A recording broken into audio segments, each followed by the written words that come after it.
Match ఆడడానికి చాలా టీమ్సే వస్తాయి, కానీ హిస్టరీ రిపీట్ చేయడానికి కొన్ని టీమ్సే ఉంటాయి. ఇండియా వర్సెస్ పాకిస్తాన్ ఇది కేవలం మ్యాచ్ మాత్రమే కాదు, భారతదేశ ప్రజల ఆత్మగౌరవం. సో ఈ మ్యాచ్లో గెలిపేవరిది? హిస్టరీ అని చెప్తుంది. T20 వరల్డ్ కప్స్లో ఇండియా పాకిస్తాన్ 8 టైమ్స్ క్లాష్ అయినాయి. దాంట్లో ఇండియా 6 టైమ్స్ గెలిచి పాకిస్తాన్ 1 టైం గెలిచింది. ఒక మ్యాచ్ నో రిజల్ట్గా ఉంది. గ్రౌండ్ మారినా, ప్లేస్ మారినా, ఎంత ప్రెషర్ వచ్చినా ఇండియా ఒకటే రిప్లై ఇస్తుంది.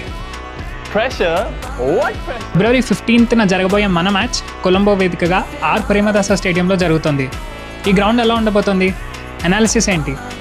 స్ట్రైట్ బౌండరీస్ 90 మీటర్ మార్క్, అవి చాలా పెద్దవి. కానీ leg side boundaries almost 65 metres నుంచి 70 మీటర్స్ వరకు ఉంటుంది. సో వీటిని మన leg side dominant players target చేసి ఫస్ట్ 6 to 7 ఓవర్స్ అంటే పవర్ ప్లే ఓవర్స్లో బాగా యూటిలైజ్ చేసుకుంటే మ్యాచ్ మందే. అలానే యావరేజ్ ఫస్ట్ ఇన్నింగ్స్ స్కోర్ చూసుకుంటే ఇక్కడ 140 నుంచి 150 మధ్యలో ఉంటుంది. అయినో కొన్ని టీమ్స్ 200 మార్క్ కూడా క్రాస్ చేశాయి, కానీ ఇవి చాలా తక్కువ మ్యాచెస్లోనే. సో ఫస్ట్ ఇన్నింగ్స్ తర్వాత వికెట్ చాలా స్లో అయ్యి స్పిన్నర్స్కి బాగా హెల్ప్ అవుతుంది. పాకిస్తాన్ స్పిన్నర్స్ ఇండియా బ్యాట్స్మెన్స్కి థ్రెట్ అవుతారా?